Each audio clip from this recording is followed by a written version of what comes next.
Programme میں ایک دفعہ پھر آپ کو خوش آمدید۔ اس میں کیا ایسا سکم رہ گیا کیونکہ ابھی چیف جسٹس تو نئے بن گیا، آئینی بینچ کب تک بنے گا اس حوالے سے بھی بات ہو رہی ہے، جو جوڈیشل کاؤنسل ہے اس کے ممبرز بڑھانے کی بھی اب بات ہو رہی ہے، پروسیجر اینڈ وہ جو بل ہے آپ کا پریکٹس اینڈ پروسیجر ایکٹ کے تحت، تو یہ معاملہ ابھی آگے بڑھنا ہے، پھر 27ویں ترمیم کی گونج بھی شروع ہو گئی ہے، یہ کیا ہے 27ویں ترمیم کی ضرورت کیوں پیش آ رہی ہے؟ اچھا، ایک تو نادیہ یہ ہے کہ جو آپ کا پہلا سوال تھا جسٹس منصور کے لیٹر کی طرف، پھر آپ اس سائٹ پہ چلے گئے، تو میں یہ سمجھتا ہوں کہ جسٹس منصور صاحب ایک بڑے آدمی ہیں، ایک اچھے جج ہیں پاکستان کی سپریم کورٹ کے اندر۔ اگر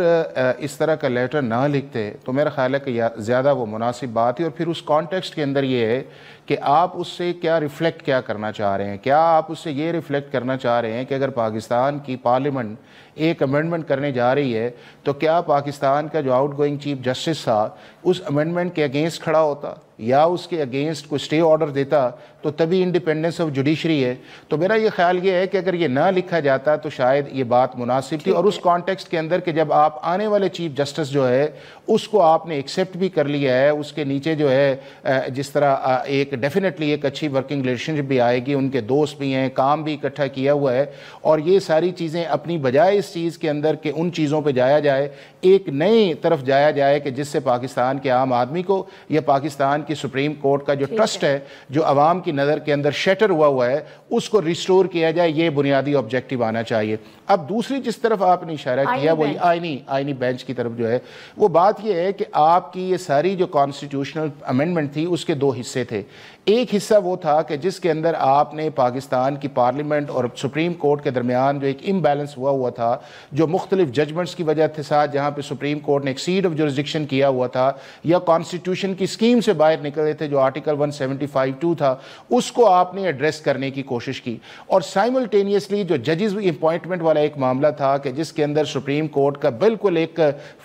اپنا ایبسولوٹ اتھارٹی تھی، اس کو آپ نے جو مرجر تھا وہ پارلیمنٹ یا لائرز یہ سب جو کہہ رہے تھے اس کمیٹی کو آپ نے کر دیا۔ اب اگلا ایشو تھا وہ یہ تھا ان کانسٹیٹیوشنل میٹرز کی طرف۔ اب سوال یہ آیا کہ کیا کانسٹیٹیوشنل کورٹ جو ہے وہ اس کانسٹیٹیوشنل بینچ کا ریپلیسمنٹ ہو سکتی ہے؟ بالکل نہیں ہو سکتی، چونکہ جب آپ نے کانسٹیٹیوشنل بینچز کا ایک نام دے دیا ہے، اب اس کے اندر سب معاملے جو سپریم کورٹ کے اندر جاتے ہیں یا آرٹیکل 199 کے نیچے جاتے ہیں وہ کوسچن آف لا ہی ہوتا ہے، وہ انٹرپریٹیشن آف دا لا ہی ہوتا ہے۔ سپریم کورٹ کے اندر ہم پہلا سوال ہی ہمارے سے سپریم کورٹ یہ پوچھتی ہے کہ جی کیا کوسچن آف لا ہے جس کے اندر آئے، چاہے بیل کا معاملہ ہے، چاہے مینٹیننس کا معاملہ جو آپ کو اسمال میٹرز ہے، اور وہ یہی ہو رہا ہے۔ اور یہی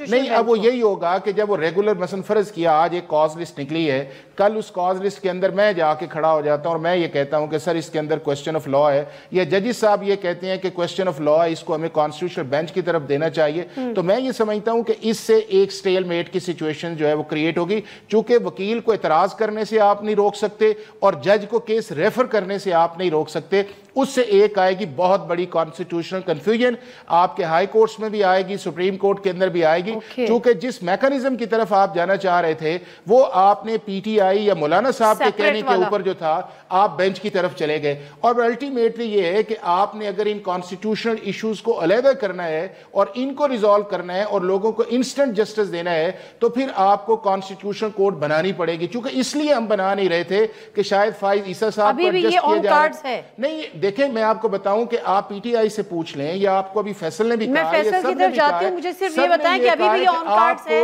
آپ کو 27th امینڈمنٹ کرنی پڑے گی، ان ایشوز کو ایڈریس کرنا پڑے گا جو اس میں رہ گئے، 26 میں رہ گئے، نہیں رہ گئے، جو اس کے ہونے کے بعد آئے ہیں اس وقت عدالت کے اندر یا ہائی کورٹس میں۔ یہ آپ امپورٹنٹ بات کو آگے کرنے کے لیے یہ ہے کہ آپ کو کانسٹیٹیوشنل کورٹ کی طرف جانا پڑے گا، اس کی جتنی نیٹی گریٹی کے اندر جاتے جائیں گے اتنی ہی کانسٹیٹیوشنل لیگل کمپلیکیشن بڑھتی جائیں گی۔ ٹھیک ہے، یعنی یہ چیپٹر ابھی کلوز نہیں ہوا ہے۔ فیصل چودھری صاحب ذرا بتائے گا کہ یہ تو معاملہ ہمیں تو کہا گیا کہ جی پی ٹی آئی اس پہ اگری تھی، مولانا فضل الرحمان صاحب، یعنی اب جو 27ویں ترمیم کی جو بات ہو رہی ہے وہ اب اس لیے ہو رہی ہے کہ اب کانسٹیٹیوشنل کورٹ ابھی بھی آن کارڈز ہیں۔ ملک میں مذاق بنا دیا گیا ہے نا آئین اور قانون کو اور پارلیمنٹری یا عدالتی نظام کو۔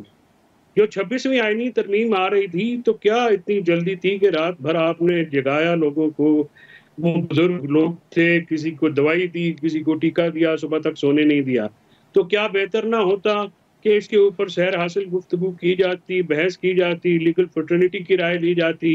اور جو ہے قانونی جو نکات ہیں یا جن کنفیوژنز کا ذکر حافظ صاحب نے کیا اور اس کا ایک اور حل دیا جس سے میں نہیں کرتا، یعنی آپ ایک خرابی کا حل ایک اور خرابی سے ڈھونڈیں تو یہ تو نہیں ہو سکتا۔ 26ویں آئینی ترمیم لانا ہی خرابی ہے، اور 26ویں آئینی ترمیم کو انڈو کرنا ہی صحیح سمت جانے کا ایک پہلا راستہ ہوگا۔ چلیں میں ٹائم میرا بالکل شارٹ ہے اور مجھے اجازت لینی ہے سر، لاسٹ اگر ون لائنر۔ دیکھیں میں اس میں یہ ہوں کہ اگر آپ نے پاکستان کے عام آدمی کو انصاف دینا ہے تو آپ کو جورسڈکشن اور آپ کو ری ایلوکیشن آف ورک جو ہے وہ کرنا پڑے گا، اور وہ ہائی کورٹ اور سپریم کورٹ کے اندر نہیں۔